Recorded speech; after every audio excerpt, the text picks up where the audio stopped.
किया उपकार, लोचन अनंत उभारिया, अनंत दिखावन हार। सुन सुन नाम कबीर का, काल नमामय मार। धन्य धन्य तिहु लोक में, दादू जोड़े हाथ। बानी अर्को फरक है, ग्रंथा कोट हजार। करता पुरुष कबीर है, ना भाग्या विचार। कण कण में विराजमान अनंत सत्ता स्वरूप सद्गुरु कबीर साहेब, धनी धर्मदास जी साहेब, आमिर माता साहिबा एवं 4 गुरुवंश 42 साहेब के पावन चरण कमलों में कोटि कोटि वंदन करते हुए सभा में उपस्थित समस्त साहेब के प्रेमी हरिजनों को भी मेरी साहेब वंदनी। अपार हर्ष एवं प्रसन्नता का विषय है कि आपके ग्राम हुरसेना में संत समागम समारोह का आयोजन किया जा रहा है। इस पावन सत्संग समारोह में आप सबने मुझे बुलाया, अपने समक्ष कुछ कहने का अवसर दिया, इसके लिए मैं आप सबकी बहुत बहुत आभारी हूँ। जैसा कि आप सभी जानते हैं कि सूर्य में प्रकाश होता है, जल में तरलता होती है, चंद्रमा में शीतलता होती है, वायु में वेग होता है। यह बात बिल्कुल अकाट्य सत्य है। इस बात पर किसी को किसी भी प्रकार की कोई शंका, कोई संदेह नहीं होता।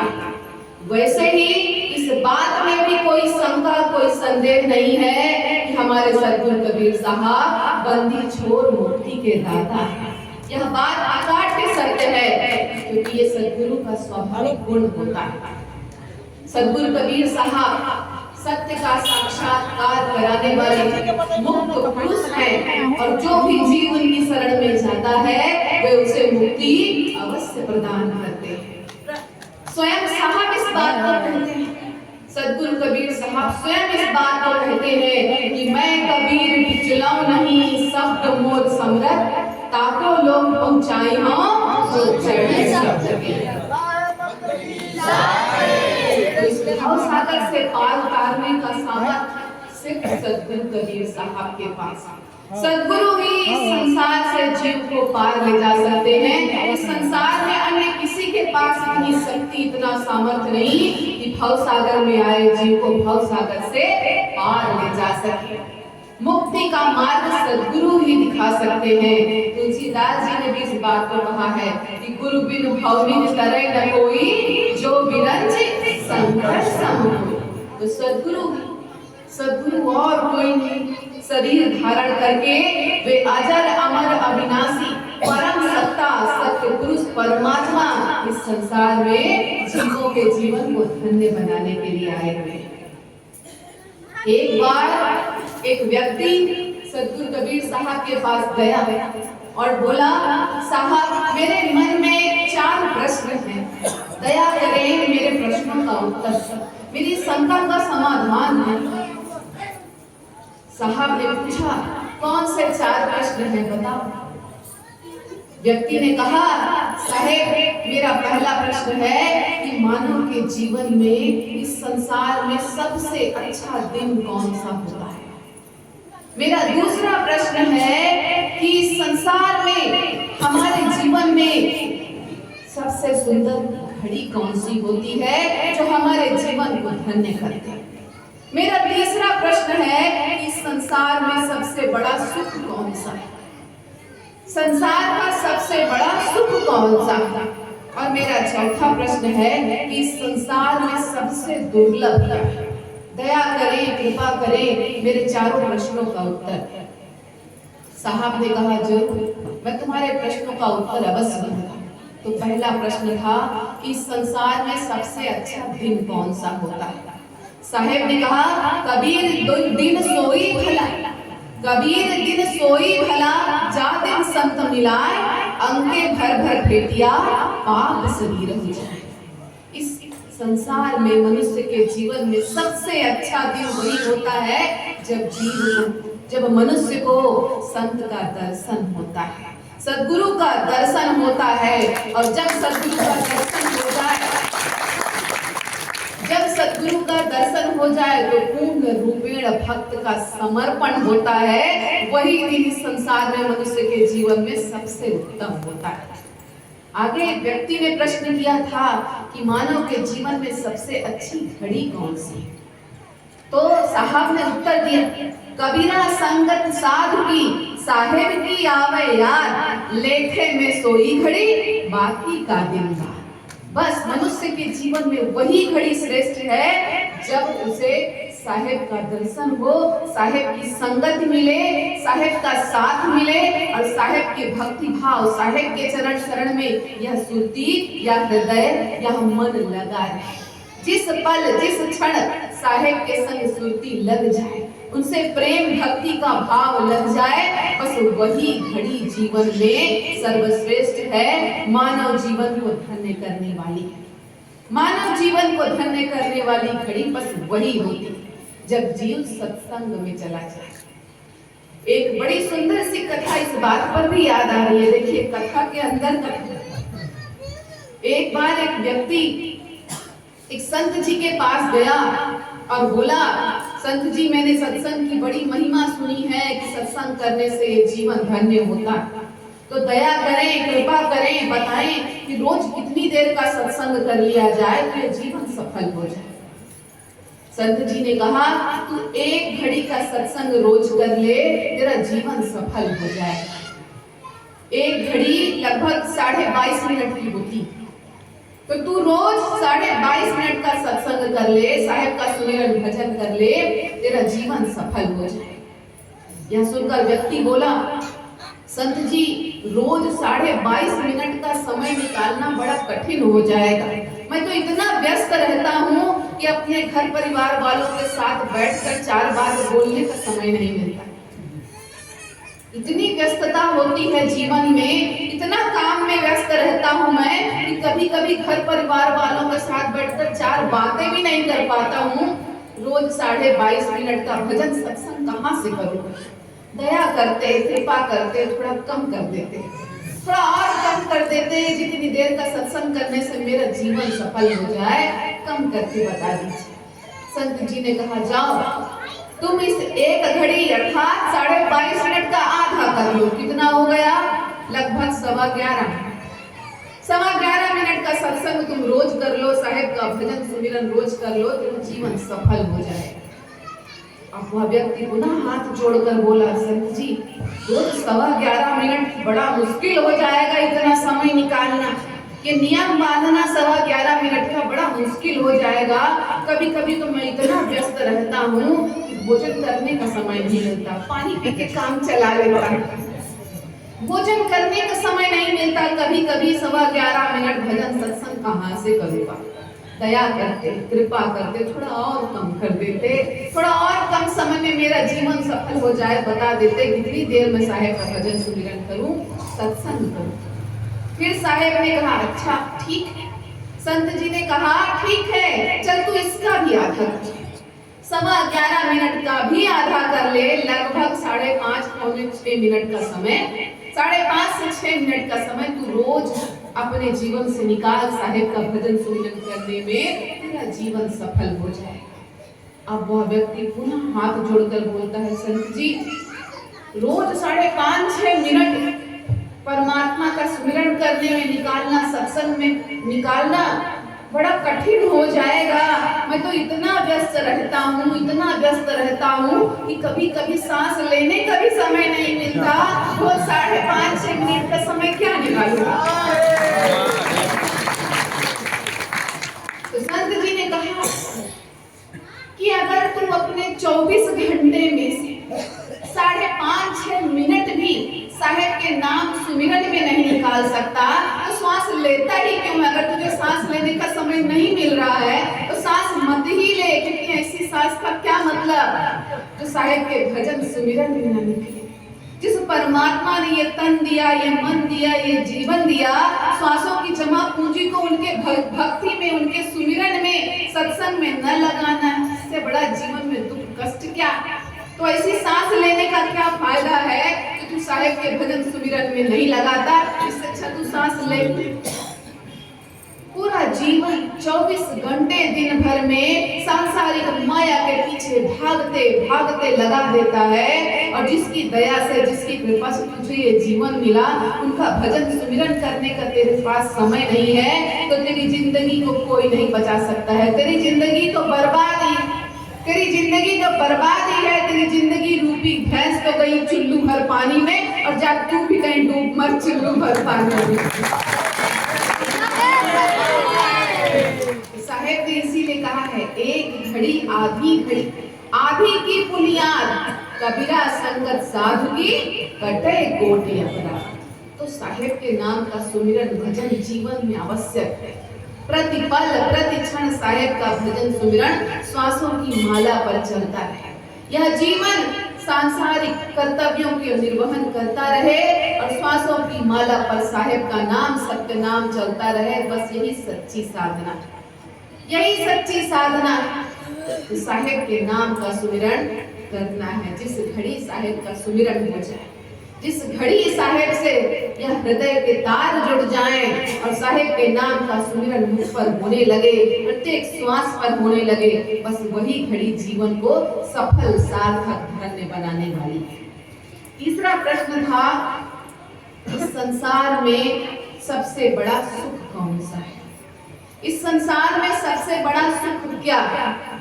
तो साहेब ने कहा, कबीर मन पक्षी भया, उड़ पहुंचा आकाश, बैकुंठ तो खाली पड़ा प्रभु संतन के साथ। जब ये मन रूपी पक्षी उड़कर आकाश गया तो क्या देखता है? बैकुंठ तो खाली पड़ा, स्वर्ग तो खाली पड़ा है, क्योंकि परमात्मा कहाँ है? संतों के साथ है। और जहाँ परमात्मा है वही जीवन का सबसे बड़ा सुख।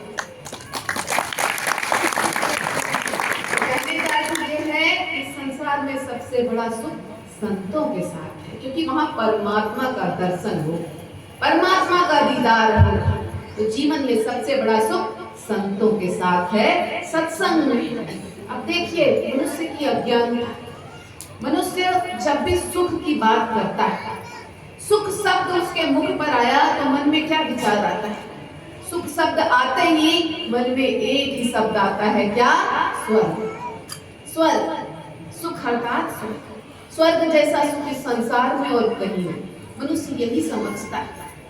देखिए, जब सुख को, स्वर्ग के सुख को सबसे बड़ा सुख समझ रहा है कि स्वर्ग ही सुख है, तो मनुष्य क्या सोचने लगता है? मनुष्य का विचार देखिए, उसकी मनोकामनाएं कहाँ तक पहुँचती है, उसकी इच्छाएं कहाँ तक पहुँचती है। देखिए, वो सोचता है कि स्वर्ग में सबसे बड़ा सुख। बस ये सोचते हुए मनुष्य को इस संसार में जो कुछ भी नहीं मिल पाता है, जो कुछ भी नहीं प्राप्त हो पाता है, सब कुछ उसे स्वर्ग में मिल जाएगा, ऐसा वो सोचता है। जो सुख उसे इस संसार में नहीं मिले, उस सुख की कामना वो सोचता है कि स्वर्ग में हो। अब उदाहरण के रूप में देखिए, कोई ठंड प्रदेश में रहने वाला व्यक्ति है, जहाँ हमेशा बर्फ पड़ती है, जहाँ हमेशा बर्फ गिरती है, तो ऐसा व्यक्ति क्या सोचेगा कि स्वर्ग में क्या मिलेगा? स्वर्ग में बड़ी गर्मी होगी, धूप निकली हुई होगी, सूर्य तप रहा होगा, गर्मी होगी, आंच होगी, सूर्य का प्रकाश ताप होगा, बड़ा सुख होगा, बड़ा आनंद होगा। यही तो सोचेगा ना। और वहीं गर्म प्रदेश में रहने वाला व्यक्ति क्या सोचेगा कि स्वर्ग में क्या मिलेगा? स्वर्ग में तो बर्फ गिर रही होगी, ठंडी ठंडी हवा चल रही होगी, बड़ा आनंद, बड़ा सुख होगा, ठंडक की ठंडक होगी। अब इस प्रकार का विचार सोच रखते हुए मनुष्य स्वर्ग को ही भोग का एक साधन ही समझ लेता है कि जो कुछ इस संसार में मुझे नहीं मिल रहा, तो सब कुछ मुझे स्वर्ग में मिलेगा, तो स्वर्ग में भैया बड़ा सुख है, यही सोचता है मनुष्य। अब विचार करके देखें, विचार करके देखें, सोच कर देखें, तो मनुष्य जैसे कर्म करता है, जैसे कर्म करता है मनुष्य, वैसा ही उसको फल मिलता है। अवश्यमेव भोक्तव्ये कृते कर्म शुभाशुभम्। जैसा मनुष्य कर्म करता है उसे उसके कर्मों का फल भोगना ही पड़ता है।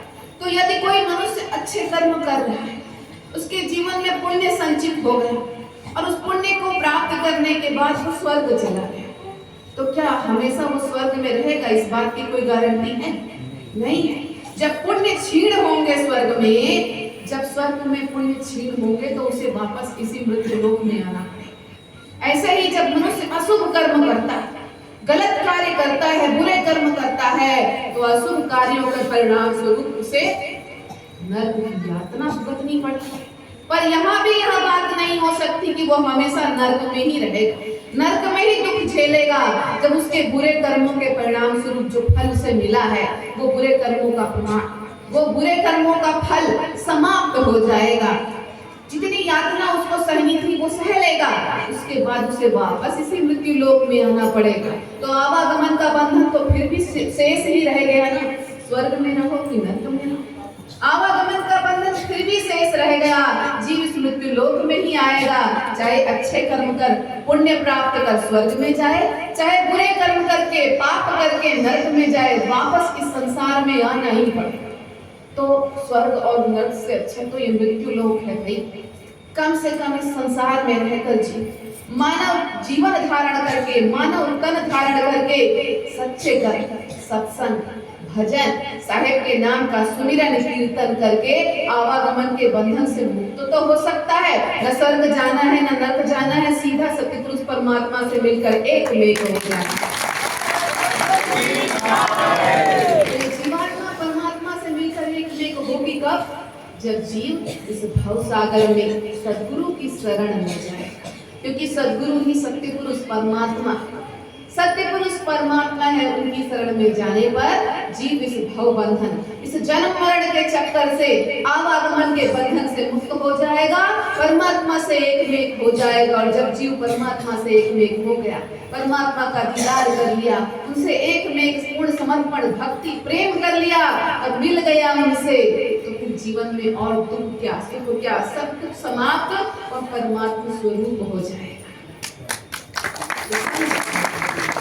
इसीलिए तुलसीदास जी कहते हैं कि तात स्वर्ग अपवर्ग सुख धरिय तुलाय गंग, तुल न ताहि सकल मिल जो सुख लव सत्संग। इस संसार के सारे सुख, यहाँ तक कि स्वर्ग का सुख भी अगर तराजू पे एक पलड़े में रख दो, तो सत्संग में जो सुख है, जो आनंद है, एक अंश बराबर भी ये संसार के सारे सुख तौले नहीं जा सकते।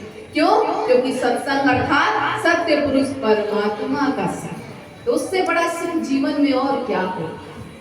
व्यक्ति का चौथा प्रश्न था कि इस संसार में सबसे दुर्लभ क्या है? इस संसार में सबसे दुर्लभ क्या है? क्या है इस संसार में सबसे दुर्लभ? सर्वप्रथम तो इस संसार में ये मानव तन मिलना बड़ा दुर्लभ है, जिसके बारे में कहा गया है कि बड़े भाग मानुष तन पावा, सुर दुर्लभ सदग्रंथन गा।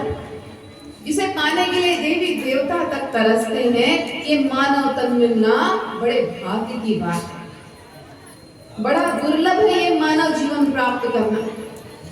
84 लाख योनियों में भटकने के बाद, न जाने कौन कौन सी योनि, चूहा, कुत्ता, बिल्ली, बंदर, चींटी, मक्खी, न जाने क्या क्या बनने के बाद अब ये मानव जीवन मिला। तो ये मानव जीवन मिलना बड़े भाग्य की बात है, बड़ा दुर्लभ होता है। और मानव जीवन मिल गया तो उससे अधिक दुर्लभ क्या है? मानव जीवन प्राप्त करने के बाद हृदय में सत्य ज्ञान प्राप्ति की इच्छा, मुमुक्षा का होना बड़ा दुर्लभ होता है। आज देखिए जीव इस संसार में आता है, 84 लाख योनियों में भटकता हुआ दुख पाता है, और जब मानव शरीर पाता है तो इस भव सागर में आकर काल माया के बंधन में फंसकर उस परमात्मा को भूल जाता है। फलस्वरूप भटकता रहता है। हम कौन है, हम कहाँ से आए हैं, हमें इस जीवन में पाना क्या है, हमें यहाँ से जाना कहाँ है, कुछ ज्ञात नहीं। अपने जीवन का लक्ष्य उद्देश्य कुछ भी ज्ञात नहीं रहता, सिर्फ सांसारिक माया के पीछे जीव भागता जाता है। तो आज देखिए संसार, लोग खाओ पियो मौज सांसारिक माया के पीछे भाग रहे हैं और भोगों से संतृप्त ही नहीं हो रहे, तृप्त ही नहीं हो रहे, बस और का भाव मन में आते जा रहा है कि खाओ पियो मौज करो संसार में, और बटोरते जाओ। जीवन का उद्देश्य क्या है, जीवन का लक्ष्य क्या है, ये मानव तन क्यों मिला है, ये मानव जीवन क्यों मिला है, किसी को याद ही नहीं। तो मानव जीवन मिलना दुर्लभ है, और मानव जीवन मिल जाने के बाद ये मानव जीवन क्यों मिला है, ये मानव जीवन का उद्देश्य क्या है? सत्य ज्ञान प्राप्ति की मुमुक्षा का होना बड़ा दुर्लभ है। और सत्य ज्ञान प्राप्ति की इच्छा मन में जाग भी जाए तो सत्य ज्ञान प्राप्ति कराने वाले सद्गुरु का मिलना बड़ा दुर्लभ। आज देखिए इस संसार में बहलाने वाले, फुसलाने वाले, डराने वाले, धमकाने वाले ढोंगी पाखंडी गुरु गली गली, गांव गांव, कूचे कूचे में मिलेंगे, जो कहते हैं हम तो फंसे ही हैं, तू भी फंसा, हम तो इस भवकूप में फंसे ही हैं, आप तू भी यहीं गिर जा और इस भवकूप में फंसा।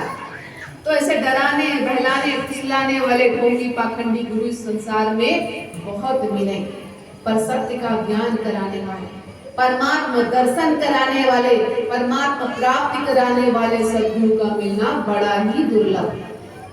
और सद्गुरु मिल भी जाए तो उससे दुर्लभ क्या है? अगर मानव जीवन भी मिल गया, मानव जीवन के भीतर सत्य ज्ञान प्राप्ति की इच्छा भी जाग गई, सद्गुरु भी मिल गए, पर भक्त का, शिष्य का यदि अपने साहेब के प्रति विश्वास नहीं हुआ, भक्ति नहीं हुआ, प्रेम नहीं हुआ, समर्पण नहीं हुआ, तो क्या लाभ है? यह जीवन तो फिर भी इस आवागमन के चक्र में ही बंधा रह जाएगा, सफल नहीं हो पाएगा। तो ज्ञानी गुरु और विवेकी शिष्य का मिलना इस संसार में सबसे दुर्लभ होता है, सबसे दुर्लभ होता है। और जब ऐसी दुर्लभ अलौकिक दिव्य घटना घटती है तो क्या होता है? कबीर ऐसा गुरु मिला तासे रहिए लाख, सब जग तो शीतल भया मिटी आपनिया। तो ऐसी दुर्लभ घटना कब घटी? जब कबीर ऐसा गुरु मिला। किसे मिला? धर्मनी और आमीन को, धनी धर्मदास जी साहब और आमीन माता को। जब वो सत्य का संग, वो सत्य पुरुष परमात्मा सत्य का संग सद्गुरु कबीर साहब के रूप में मिला तो उनका जीवन तो धन्य हुआ। धर्मनी आमीन का जीवन तो धन्य हुआ ही, उन्होंने अपना जीवन सद्गुरु की शरण में प्रेम भक्ति समर्पण कर विश्वास कर धन्य कर लिया और प्रत्येक जीव के लिए कबीर पंथ का मार्ग प्रशस्त किया। इस मार्ग पर चलकर तुम भी अपने जीवन को सफल सार्थक धन्य बना लो। तो ये सत्संग की महिमा, ये सत्संग की महिमा है जो जीव के जीवन में परमात्मा प्राप्ति का मार्ग खुल जाता है। जीव परमात्मा को प्राप्त कर पाता है और अपने जीवन को सफल बना पाता है। तो सत्संग, हम सभी सत्संग कर रहे हैं। सत्संग होता क्या है? किसे कहते हैं सत्संग? सत्संग अर्थात सत्य का संग, यथार्थ का संग, सत्य को प्राप्त कर चुके तत्वदर्शी संतों का संग सत्संग कहलाता है। सत्संग ही वो मार्ग है जो सीधा परमात्मा के दर को जाता है। साहेब कहते हैं, साहेब सदा संतन के साथ था, बिनु सत्संग नाम यहाँ था। इस संसार में जो कुछ भी करके देख और चाहे जो कुछ भी करके देख लो, पर यदि अपने जीवन में सत्य का संग नहीं किया, अपने साहेब के चरण शरण नहीं हुए, अपने सद्गुरु के सामने समर्पित नहीं हुए, तो ये जीवन सफल होने वाला नहीं है। परमात्मा कभी नहीं मिलेंगे, जीव परमात्मा के दर तक कभी नहीं पहुंच सकता। तो परमात्मा के दर तक पहुंचना है तो सद्गुरु के चरण शरण होना परम आवश्यक है। सत्संग जीवन में होना चाहिए, कभी नहीं रुकना चाहिए सत्संग जीवन में। क्योंकि इससे समाज को सही दिशा मिलती है और अपना आत्म विकास होता है। तो सत्संग अवश्य करना है। सत्संग की महिमा का गुणगान करते हुए तुलसीदास जी कहते हैं कि संत समागम हरि कथा, तुलसी दुर्लभ दो, धन दारा सुत लक्ष्मी पापी के भी। इस संसार में दो चीजें ही दुर्लभ है, बड़े भाग्य से मिलती हैं। क्या? संत समागम और हरि कथा, अर्थात सत्संग और साहेब के नाम का सुमिरन। ये दो चीजें इस संसार में जो भाग्यशाली है, जिसे सच्चे अर्थों में भाग्यशाली कहा जाएगा, उसे ही प्राप्त होता है। वरना ये संसार की सभी चीजें तो सभी को मिल जाती है। ये तो संसार का नियम है, संसार में सभी को मिलेंगी, पर सत्संग और सत्संग में बैठकर साहेब के नाम का सुमिरन भाव, ये बड़े भाग्य की बात होती है जो भाग्यशाली को ही प्राप्त होती है। कबीर साहब कहते हैं, संत समागम हरि कथा, भव सागर की नाव, कहे कबीर भवतरण की नाही और उपाय। इस भव सागर से पार करने के लिए सत्संग परम आवश्यक है। इस विशाल भयंकर भव सागर में हमारी जीवन नैया डोल रही है, तो जीव जब तक सद्गुरु रूपी जहाज पर सवार नहीं होगा और सत्यनाम शब्द की कश्ती नहीं चलाएगा, इस विशाल भव सागर से पार नहीं उतर सकता है। तो भव सागर से पार उतरना है तो सत्संग रूपी नाव पर सवार हो और सत्यनाम रूपी चप्पू को चलाना है, प्रत्येक श्वास पर चलाना है। जैसे चप्पू चलाओ, थोड़ा देर भी रुक जाओ तो नाव नदी में डूब सकती है, तो बराबर चलाना पड़ता है, ध्यान रख के चलाना पड़ता है, चप्पू रुके नहीं, कश्ती चलनी चाहिए। तो वैसे ही सत्यनाम का सुमिरन प्रत्येक श्वास पर होना चाहिए। इस प्रकार से दृढ़ता भाव कब आएगा कि प्रत्येक श्वास पर साहेब के नाम का सुमिरन होने लगे? जब जीव सत्संग में जाएगा, सद्गुरु की शरण में जाएगा, तभी सत्यनाम का सुमिरन करना सीख पाएगा। और जब सत्यनाम का सुमिरन करना सीख लेगा जीव, तो इस भव सागर से तर जाएगा। तो समझे हम इस बात को, भव सागर से पार उतरने का एकमात्र उपाय सत्संग है। देखिए, इस संसार में सभी पूर्णता चाहते हैं, कोई अधूरा नहीं रहना चाहता, कोई अपूर्ण नहीं रहना चाहता, सभी पूरा होना चाहते हैं, पूर्ण होना चाहते हैं। देखिए, उदाहरण के रूप में नदियां निरंतर बहती रहती हैं, आगे की ओर सतत प्रवाहशील होती हैं। क्यों? क्योंकि नदियां अपने लक्ष्य समुद्र से मिलकर पूर्ण होना चाहती हैं। जब तक लक्ष्य से मिलकर पूर्ण एकमेक नहीं होंगे, पूर्ण नहीं हो सकते। तो नदियां इसीलिए प्रवाहशील हैं, आगे बढ़ रही हैं, क्योंकि वो अपने लक्ष्य समुद्र से मिलकर एकमेक होकर पूर्ण होना चाहती है। कहीं भी आग जल रही हो तो देखिए, आग की लौ हमेशा ऊपर की ओर उड़ती है। क्यों? क्योंकि अग्नि की लौ का लक्ष्य क्या है? सूर्य।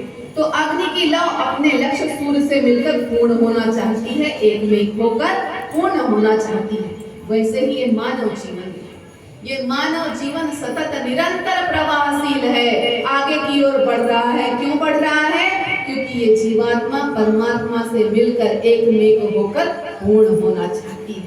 इसीलिए मानव जीवन आगे बढ़ता चला जा रहा है, क्योंकि ये जीवात्मा परमात्मा से मिलकर पूर्ण होना चाहती है। परंतु जीव इस संसार में, जब जीव इस संसार में आता है तो इस संसार की माया मोह में बंध जाता है। तो जीवन, ये जिंदगी जो परमात्मा से मिलकर पूर्ण होकर के बंदगी बन जानी थी, वही जिंदगी इस संसार में आकर काल माया के, मोह माया के बंधन में बंधकर गंदगी बन जाती है। जिस जिंदगी को पूर्ण होकर सतपुरुष परमात्मा से मिलकर पूर्ण होकर बंदगी बन जाना था, वही जिंदगी इस संसार की माया मोह में बंधकर गंदगी बन जाती है। तो जिंदगी को गंदगी से हटाकर बंदगी कराने वाले सिर्फ सद्गुरु होते हैं, सिर्फ सद्गुरु होते हैं। इसलिए सद्गुरु की शरण में जाए बिना ये जीवन सफल नहीं होगा। साहेब कहते हैं, बहु बंधन से बांधिया एक बेचारा जीव, अपने बल छूटे नहीं जो न छुड़ावे। इस संसार में जीव काल माया के बंधन में ऐसा बंधा है, स्वयं निकलने का कितना भी प्रयास कर ले, छूट नहीं सकता। काम तजे तो क्रोध न छूटे, क्रोध तजे तो लोभा, लोभ तजे तो आशा मांडे, मान बढ़ाई शोभा। काम छूट गया तो क्रोध नहीं छूटेगा, क्रोध छूट गया तो लोभ नहीं छूटेगा, लोभ छूट गया तो मोह नहीं छूटेगा, और मान बढ़ाई शोभा छीनी माया तो सबको ग्रसित किए ही नहीं। तो इस मोटी माया, छीनी माया के चक्कर में जीव इस भव सागर में फंसा ही रह जाएगा, निकल नहीं सकता। निकालेंगे कौन? सिर्फ सद्गुरु, सिर्फ सद्गुरु निकालेंगे। उनकी जब दया कृपा होगी तो वो संभालेंगे भी इस भव सागर में, और इस भव सागर से निकालेंगे। तो करने वाले वही हैं, हमें करना बस इतना है कि उनके चरण शरण हो जाना है, विश्वास के साथ, प्रेम के साथ, भक्ति के साथ पूर्ण समर्पित हो जाना है। बस इतना ही हमें करना है, बाकी सब करने वाले वो बैठे, किसी चीज की चिंता नहीं, किसी बात का भय नहीं, तो सब करने वाले बैठे हैं। संभालेंगे भी वही, निकालेंगे भी वही। हमें तो बस उन पर विश्वास करना है, उन पर विश्वास करना है। तो देखिए, जब जीव सत्संग में जाता है, सदगुरु के संग बैठता है, तो ये हृदय, ये मन शुद्ध होता है। ये हृदय, ये मन शुद्ध होता है। और जब मन शुद्ध होगा तो आत्मदर्शन, परमात्मा दर्शन तो निश्चित है। अब मनुष्य इस संसार में देखिए, स्वयं की अज्ञानता के बारे में जानता ही नहीं। हमारे भीतर कितनी मैल जमी है, कितनी धूल मिट्टी गंदगी जमी है इस मन पर, इसके बारे में नहीं जानता। और जब तक हम धूल मिट्टी कचरे के बारे में जानेंगे नहीं कि हाँ यहाँ सामने पड़ी चीज गंदी चीज है, ये धूल है, ये मिट्टी है, ये गंदगी है, इसे साफ करूं तब मेरा घर साफ है। अगर किसी घर में किसी महिला को पता ही नहीं है कि सामने में पड़ा सामान कचरा है, तो क्या वो उसको हटाकर फेंकेगी? नहीं फेंकेगी। तो ये ज्ञात हो कि सामने पड़ा सामान कचरा है, गंदगी है, इसे हटाऊंगी तब मेरा घर साफ हो जाए। बस यही अंतरात्मा की भी स्थिति है। हमें अपने भीतर इस मन में जो काम, क्रोध, लोभ, मोह, अहंकार, ये माया की जो गंदगी है, ये 5 विषय रूपी जो गंदगी है, इसका हमें ज्ञान नहीं है। और जब तक हमें ज्ञान नहीं है गंदगी, हम इसे हटाएंगे कैसे, इसे साफ कैसे करेंगे? और जब तक इसे हटाएंगे, साफ नहीं करेंगे, तब तक परमात्मा का दर्शन कैसे? परमात्मा हमारे इस मन में, इस हृदय में आएंगे कैसे? तो गंदगी के बारे में, इस विषय विकार रूपी मैल, मिट्टी, धूल के बारे में बताने वाले सद्गुरु होते हैं कि ये हटा, ये साफ चीज नहीं है, ये गंदी चीज से हटा दे अपने घर से, अपने अंतर मन से हटा। और जब तू अपने अंतर मन से हटाएगा तो साहेब को ही पाएगा, सर्वत्र साहेब का दीदार है। ये ज्ञान कराने वाले सिर्फ सद्गुरु होते हैं और कोई नहीं।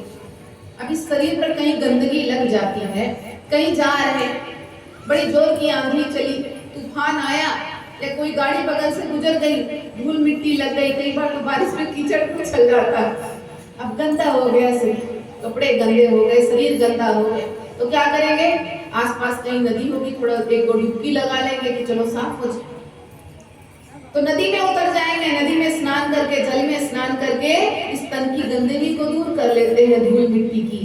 पर इस मन पर जो अनंत जन्मों से ये विषय विकार रूपी धूल मिट्टी कीचड़ गंदगी जमी हुई है, ये कौन से जल में डुबाएं तो साफ हो जाए? ये कौन से जल में डुबाएं तो साफ हो जाए? कभी गाड़ी पंचर हो जाती है, गाड़ी का टायर पंचर हो जाता है, तो क्या करते हैं? पंचर बनाने वाले के पास लेकर जाते हैं। तो पंचर बनाने वाला क्या करता है? टायर को पानी में डुबा के देखता है, जैसे पानी में डुबाता है पता चल जाता है टायर में कितने छेद हैं। अब टायर में छेद है, वो तो पंचर बनाने वाले ने पानी में डुबाकर दिखा दिया, पानी में डुबाने से पता चल गया कि टायर में कितने पंचर हैं, कितने छेद हैं। और इस मन पर विषय विकारों के कितने पंचर, कितने छेद हैं, कौन से जल में डुबाएंगे पता चलेगा। ये शरीर रूपी हार्डवेयर की सफाई तो खूब कर लेते हैं, रोज कर लेंगे, दोनों टाइम कर लेंगे, दिन भर कर लेंगे इस शरीर रूपी हार्डवेयर की सफाई। और ये मन रूपी सॉफ्टवेयर की सफाई के लिए कौन सा क्लीनर लाएंगे? है जैसे इस तन की सफाई के लिए जल है, जैसे टायर का पंचर लगाने के लिए जल है, जैसे हार्डवेयर की सफाई के लिए क्लीनर है, वैसे ही इस अंतर मन रूपी सॉफ्टवेयर की सफाई के लिए भी क्लीनर है। वैसे ही इस मन को जिस जल में डुबाकर यह मन स्वच्छ हो जाए वो जल है। जैसे इस मन के सारे पंचर पता चल जाए, छेद पता चल जाए, वो जल है। कौन सा जल है? सद्गुरु का ज्ञान रूपी जल। जब सद्गुरु के सत्य ज्ञान रूपी जल में इस मन को डुबाएंगे तो इस मन में विषय विकारों के कितने छेद हैं, कितने पंचर हैं, सब पता चल जाएगा। और तब जीव अपने मन को शुद्ध करेगा, पावन करेगा, पवित्र करेगा, निर्मल करेगा, और तब तो जीवन सफल होना निश्चित ही है। तब तो जीवन सफल होना निश्चित ही है।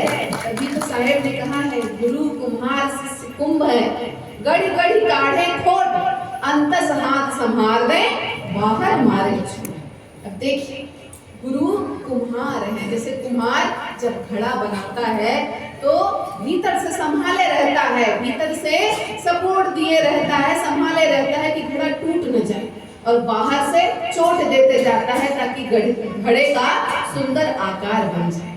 वैसे ही सद्गुरु भी करते हैं। सद्गुरु इस संसार में जीव को, अपनी शरण में आए जीव को, भक्त को भीतर से संभाले रहते हैं कि वो टूट न जाए, तो बाहर से उसे सुंदर भक्त शिष्य का आकार देते हैं, सजाते हैं, संवारते हैं कि वो परमात्मा के दर तक जा सके, परमात्मा उसे पसंद करे और अपनी शरण में। ये कार्य सद्गुरु करते हैं। तो सद्गुरु के चरण शरण होना है, पूर्णतया समर्पित होना है, ये जीवन अवश्य सफल हो। एक बार देखिए, इस विषय पर एक बड़ी सुंदर सी घटना याद आ रही है, कहानी याद आ रही है कि एक बार एक व्यक्ति एक संत जी के पास पहुंचा और बोला, संत जी, मैं इस संसार से उब गया हूँ, अब मैं आपकी शरण में रहना चाहता हूँ, आपका शिष्य बनना चाहता हूँ और अपने लिए मुक्ति का मार्ग बनाना चाहता हूँ। मुझे आप अपनी शरण में लें, मेरा जीवन सफल करें, आप मुझे अपना शिष्य बना लीजिए। संत जी ने कहा, अच्छा तुम मेरा शिष्य बनना चाहते हो? परीक्षा लेने के लिए संत जी ने कहा, अच्छा तुम मेरा शिष्य बनना चाहते हो, एक काम करो, मेरा शिष्य बनने के लिए मेरे आश्रम के बाहर सामने एक नदी बह रही है, जाओ उस नदी में स्नान करके आओ, तब मैं तुम्हें अपना शिष्य बनाऊंगा, तुम्हें ज्ञान दूंगा। ये सुनकर शिष्य चल पड़ा, गुरु की आज्ञा पाकर शिष्य चल पड़ा नदी में स्नान करने के लिए। जैसे ही वह व्यक्ति नदी में स्नान करने के लिए उतरा, संत जी ने, जो ग्राम नगरों में झाड़ू लगाने वाली महिलाएं होती हैं, एक महिला को बुलाया जो पूरे गांव में झाड़ू लगाती थी। उस महिला को बुलाया अपने पास और बोले कि देखो, वह व्यक्ति जो नदी में उतरा है नहाने के लिए, जैसे ही वो नदी से बाहर निकले, तुम झाड़ू से सारा कचरा उसकी तरफ उड़ा देना। महिला को बड़ा आश्चर्य हुआ कि संत जी क्या काम करवा रहे हैं, पर संत जी कह रहे हैं जरूर इस बात का कोई प्रयोजन होगा। यह सोचकर जैसा संत जी ने कहा था वह बिल्कुल वैसा ही करने चल पड़े। व्यक्ति जैसे ही नहाकर निकला, संत जी के कहे अनुसार महिला ने झाड़ू से सारा कचरा उसकी तरफ उड़ा दिया। अब पूरी धूल मिट्टी चिपक गई, क्योंकि गीला था शरीर, सारी धूल मिट्टी चिपक गई। अब अपने ऊपर धूल मिट्टी चिपकी देखकर उसे इतना क्रोध आया, गुस्से में अपशब्द कहते हुए महिला को मारने दौड़ पड़ा। महिला को मारने दौड़ पड़ा, बुरे भले शब्द कहते हुए। महिला किसी तरह से वहां भागी और अपने प्राण बचाए। अब व्यक्ति क्या करे, इतना धूल धूसरित होकर, गंदा होकर तो संत जी के पास नहीं जा सकता। तो अब कोई उपाय नहीं है, कोई और विकल्प नहीं है, क्या करे? वापस नदी में स्नान करने उतरा। पर देखिए इस बार अंतर क्या है, पहली बार और इस बार में अंतर क्या है। जब वो नदी में स्नान करने उतर रहा है तो अपने तन के साथ अपने मन को भी धो रहा है, सोचते हुए कि मैं संत जी से ज्ञान लेने जा रहा हूँ, दीक्षा लेने जा रहा हूँ, और मेरे भीतर इतना क्रोध है कि मैं किसी को मारने दौड़ पड़ा, मैं किसी को मारना चाह रहा था, मेरे भीतर इतना क्रोध है, ये तो सही नहीं है। इतना क्रोध लेकर तो मैं कभी ज्ञान नहीं प्राप्त कर सकता, मुझे अपना क्रोध छोड़ना पड़ेगा। अब तन के साथ मन का स्नान करा रहा है वो व्यक्ति। संत जी दूर खड़े दृश्य देख रहे हैं। जैसे ही वह व्यक्ति नदी में स्नान करने दोबारा उतरा, संत जी ने उस महिला को फिर से बुलाया, उस झाड़ू लगाने वाली महिला को फिर से बुलाया और बोले कि इस बार जैसे वो व्यक्ति नदी से स्नान करके निकले, तुम एक काम करना, तुम अपनी झाड़ू उसके शरीर में छुआ देना, ये झाड़ू को उसके शरीर से छुआ देना। महिला फिर आश्चर्य में पड़ गई, संत जी क्या करवा रहे हैं? पर संत जी कह रहे हैं तो कोई अर्थ तो होगा ही इस बात का, कोई प्रयोजन तो होगा ही इस बात का। ये सोचकर फिर से चल पड़े। जैसा संत जी ने कहा था वैसा करने फिर से चल पड़े। व्यक्ति स्नान करके नदी से जैसे ही निकला, संत जी के कहे अनुसार महिला ने वो झाड़ू उसके शरीर से छुआ दी, लगा दी उसके शरीर से झाड़ू। अब वो नीचे देख रहा है तो झाड़ू लगने का पूरा धूल मिट्टी गंदगी चिपक गई।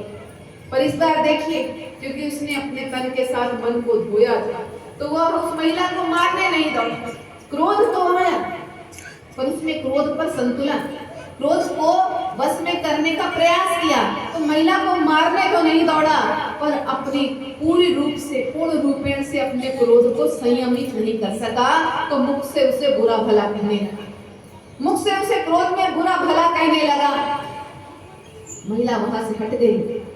अब व्यक्ति क्या करे, वहीं खड़ा देख रहा है तो पैरों में तो पूरी गंदगी लगी हुई है, कोई उपाय नहीं, कोई और कुछ और किया नहीं जा सकता। तो पुनः नदी में स्नान करने उतरा।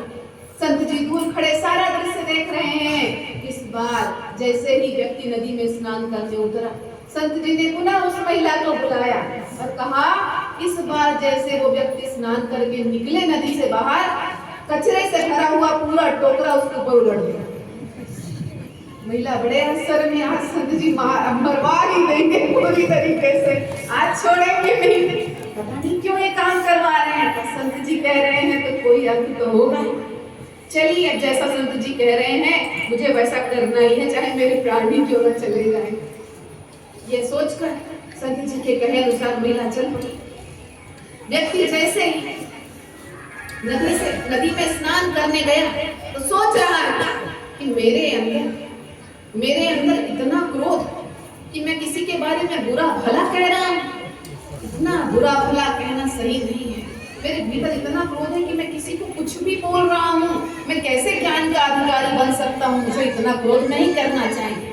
तो अपने तन के साथ मन को भी शुद्ध कर रहा है, नदी में स्नान कर रहा है, तन को तो स्नान करा ही रहा है, मन को भी स्नान करा रहा है।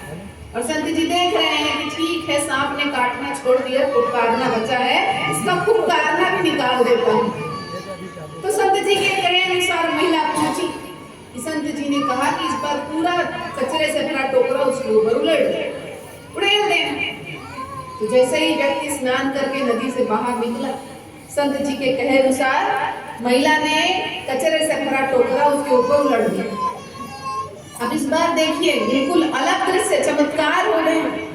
ना व्यक्ति ने बुरा भला कहा, ना उसे मारने दौड़ा, बल्कि उस महिला के चरण पकड़ लिए। उस महिला के चरण पकड़ लिए और बोला, आप मेरी पहली शिक्षिका हैं, आपने मुझे ये पाठ सिखाया, मुझे मेरे क्रोध से परिचित कराया, आपने मुझे समझाया, ये पाठ पढ़ाया कि अगर मैं ज्ञान का अधिकारी बनना चाहता हूँ तो मुझे अपने भीतर इतना क्रोध नहीं रखना चाहिए। आपने मुझे मेरे क्रोध से परिचित कराया और परिचित होने के बाद मैंने इस क्रोध को अपने भीतर से निकाल दिया है, त्याग दिया है। तो आप मेरे जीवन में मेरी पहली शिक्षिका हैं। मैं आपको धन्य है, मैं आपको प्रणाम करता हूँ जो मुझे मेरे गुरु के पास जाने लायक बना दिया, उनकी शिक्षा पाने लायक बना दिया। संत जी दूर खड़े ये सब देख रहे थे। बोले, आजा, स्नान करने की जरूरत नहीं है, तन की शुद्धि नहीं चाहिए, मन की शुद्धि चाहिए, वो तूने कर ली। अब तू मेरे ज्ञान के योग्य बन गया है, अब मैं तुझे अपना शिष्य बनाऊंगा। तो इस प्रकार से गुरु कुम्हार शिष्य कुंभ है, घड़ी घड़ी काढ़े खोट, अंतस हाथ संहार दे, बाहर मारे चोट। ऐसे गुरु कार्य करते हैं कि जीव अपने भीतर से विषय विकारों को निकालकर बाहर फेंक दे। तो देखिए, ध्यान रखें इस बात कि जैसे जीवन जीने के लिए हवा पानी की आवश्यकता होती है, जैसे दिन को समझने के लिए सूर्य की आवश्यकता होती है, जैसे रात्रि को समझने के लिए चंद्रमा की आवश्यकता होती है, वैसे ही मानव मन में व्याप्त, भीतर व्याप्त ये विषय विकार रूपी शत्रुओं से बचने के लिए सद्गुरु की आवश्यकता होती है। सद्गुरु की आवश्यकता होती है। बिना सद्गुरु के ये अज्ञान ग्रंथि खुलने वाली नहीं है।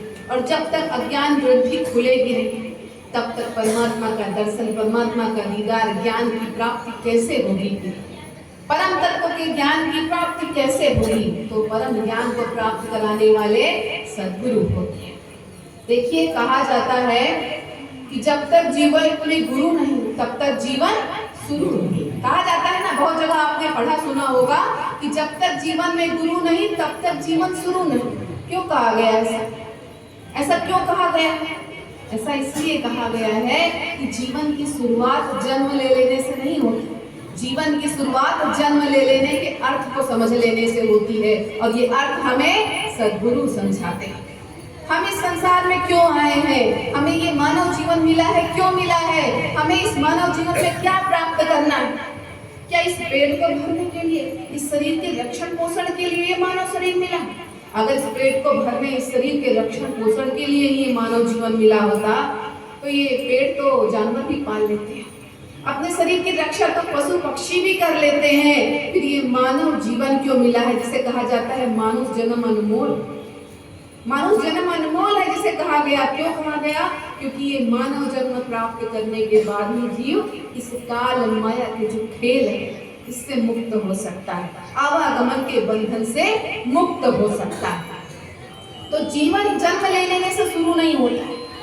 जीवन जन्म ले लेने के अर्थ को समझ लेने से शुरू होता है कि हमारे जीवन का अर्थ क्या है, हमें अपने जीवन में प्राप्त क्या करना है। परमात्मा से मिलकर एक में होना है और आवागमन के बंधन से मुक्त हो जाना है। फिर इस संसार में नहीं आना है। ये प्राप्ति का एकमात्र मार्ग है, एकमात्र अवसर है ये मानव जीवन। और जब मानव जीवन में सद्गुरु आ जाए तो मानव जीवन का अर्थ पूर्ण होते देर नहीं लगती है। जीवात्मा परमात्मा से मिलकर एक में होता ही है, ये जीवन सफल होता है। तो देखिए, जैसे गाड़ी में ब्रेक न हो तो बिना ब्रेक की गाड़ी का कोई मतलब है? गाड़ी में ब्रेक ना हो तो गाड़ी बेकार है।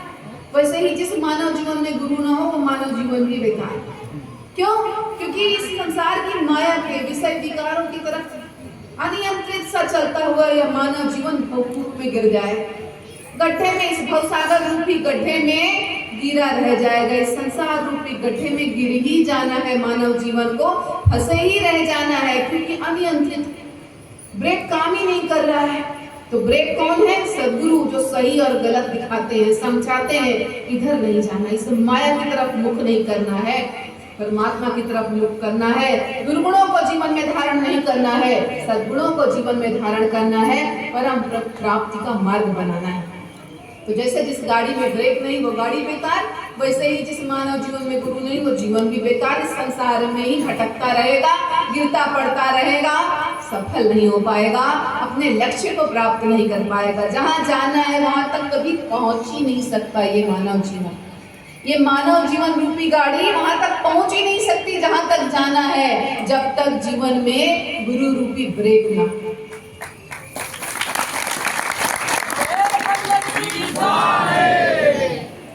देखिए, इस शरीर में कोई बीमारी हो जाती है, इस तन में कोई बीमारी हो जाती है, कोई रोग हो जाता है, तो क्या करते हैं? डॉक्टर के पास जाते हैं, वैद्य के पास जाते हैं, इलाज कराते हैं। डॉक्टर हमें दवा देता है, वैद्य हमें गोली देता है, उसे खाकर इस तन की बीमारी दूर हो जाती है। पर जो इस मन की बीमारी है उसका क्या? ये मन में जो विषय विकार रूपी रोग लगा हुआ है, जो भव रोग लगा है प्रत्येक जीव को, इस भव रोग का इलाज कौन करेगा? इस भव रोग, इस मानव मन में जो विषय विकार रूपी रोग लगा हुआ है, जिसके कारण ये मानव जीवन आज खास रहा है, कराह रहा है, इस संसार में भटका हुआ है, इस भव रोग का इलाज डॉक्टर की गोली नहीं है, तो क्या है? सद्गुरु की बोली है। तो जितनी जल्दी समझ जाए उतना ही अच्छा है, नहीं तो ये मानव जीवन मुट्ठी में रेत की जैसा फिसलता चला जा रहा है। एक बार ये मानव जीवन निकल गया तो फिर निकल गया तो फिर जीवन भर पछतावा ही शेष रहेगा। फिर वही 84 लाख योनियों की भटकन, क्योंकि ये जीवन का अंत नहीं है, सिर्फ चोला बदलते रहेगा, जीव नहीं कभी समाप्त होने वाला। ये 84 लाख योनियों में ऐसे ही दुख भोगते भटकते रहेगा, ना जाने कब मानव जीवन पुनः प्राप्त होगा। तो अभी मिला है, समय का महत्व समझे, मूल्य समझे कि मानव जीवन मिला है। हम सद्गुरु कबीर साहब की शरण में हैं, कबीर पंथी हैं, साहेब की शरण में हैं। अब इससे अच्छा अवसर अपने जीवन को सफल करने का कब मिलेगा? अगर ये अवसर भी इसी प्रकार से केवल मुख से साहेब का नाम लेते रहे, हृदय से साहेब का नाम नहीं, माया के पीछे ही भागते रहे, तो बस ये जीवन व्यर्थ हो जाएगा और फिर 84 लाख योनियों की भटकन पुनः शेष रह जाएगी। न जाने कब मानव तन मिलेगा, न जाने कब फिर ये मानव तन मिलेगा। अभी समझना, इसी समय समझना है कि मानव जीवन मिला है, सद्गुरु के वचन मिले हैं। अब उन वचनों पर चल करके सच्चे अर्थों में सत्संग कर हम अपने जीवन को सफल बनाएं।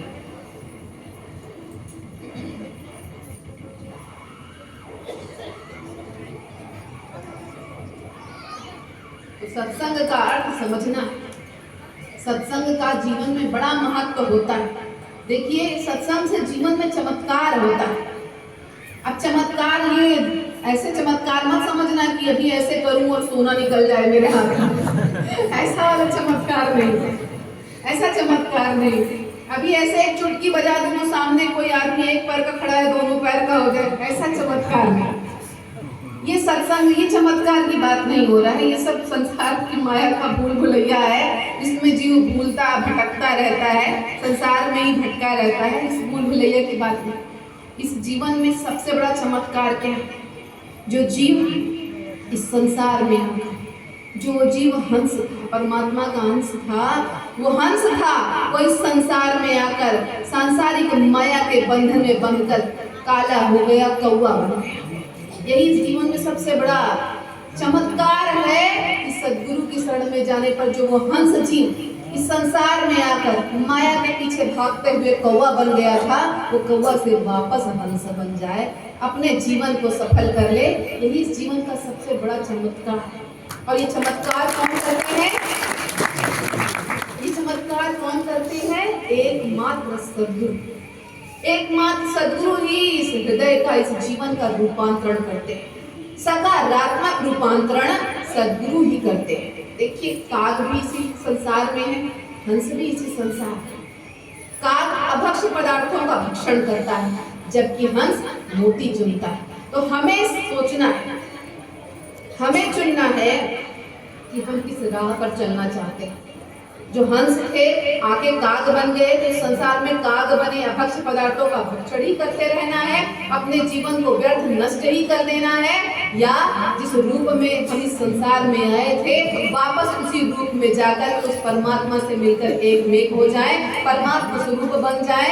ये सोचना है, यह करना है, अपने जीवन को सफल करना है।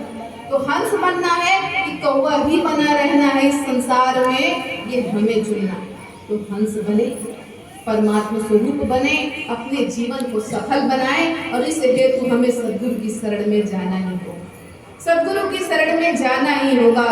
वे हमें सद्गुणों से युक्त करेंगे, वे हमें इस संसारिक माया से मुक्त करेंगे, सद्गुणों से युक्त करेंगे, हमें हंस स्वरूप में वापस परिवर्तित करेंगे, बदलेंगे, हमारे जीवन में चमत्कार लाएंगे। इस स्वरूप के बारे में हम भूल गए थे कि हम कौन, हम परमात्मा के हंस हैं, उस याद को हमें वापस दिला देंगे। और जब सद्गुरु ऐसा चमत्कार करेंगे तो हंस बना जीव अपनी लोक चला जाएगा, अपने जीवन को सफल बना पाएगा, फिर इस संसार में वापस नहीं आएगा भटकने के लिए, कष्ट भोगने के लिए, दुख भोगने के लिए। तो देखिए, अगर कोई हमसे पूछता है कि भाई भक्ति क्यों, साहेब की भक्ति क्यों, सत्संग क्यों किया जाए, सद्गुरु का संग क्यों किया जाए, क्यों करना चाहिए सद्गुरु का सत्संग, तो देखिए, सद्गुरु का सत्संग इसलिए किया जाए कि यदि प्रश्न कर रहे हैं, कुछ प्रश्न है सामने, उन प्रश्नों का उत्तर देते देते हमें अपने इस प्रश्न का उत्तर मिल जाएगा कि सत्संग क्यों करना चाहिए। हमें अच्छी बुद्धि चाहिए कि खराब बुद्धि चाहिए? हमें इस मानव जीवन में अच्छी बुद्धि चाहिए कि खराब बुद्धि चाहिए? अच्छी बुद्धि चाहिए। खराब बुद्धि क्या करेंगे? हमें इस संसार में लोग हमारी बारे में अच्छा सोचें, हमारी प्रशंसा करें या हमारी बुराई करें, हमारी निंदा करें? प्रशंसा करें, हर व्यक्ति यही चाहेगा। फिर हम इस संसार में ऐसे कर्म करें कि इस भवसागर से पार चले जाएं या इस भवसागर में ही फंसे रह जाएं। क्या चाहेंगे?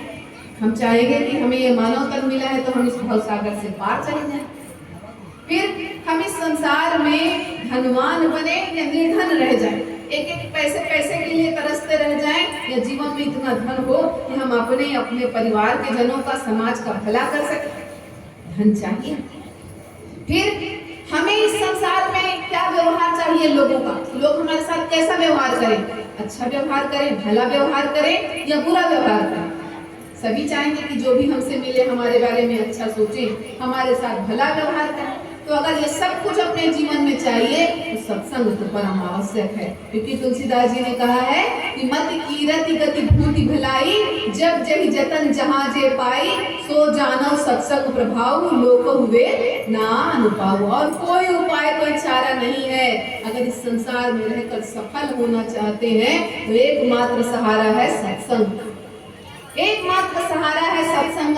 सभी ऋषि मुनि, सभी धर्म ग्रंथों में सत्संग की महिमा का गुणगान किया गया है। सत्संग जीवन में परम आवश्यक है।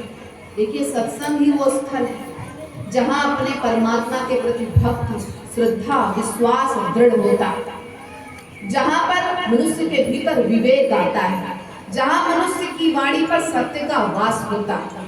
और फिर जीवन सफल होता है, क्योंकि काग जीव हंस जीव जो बन जाता है। तो सत्संग ये वह स्थल है जहाँ पर काग जीव हंस जीव बनता है।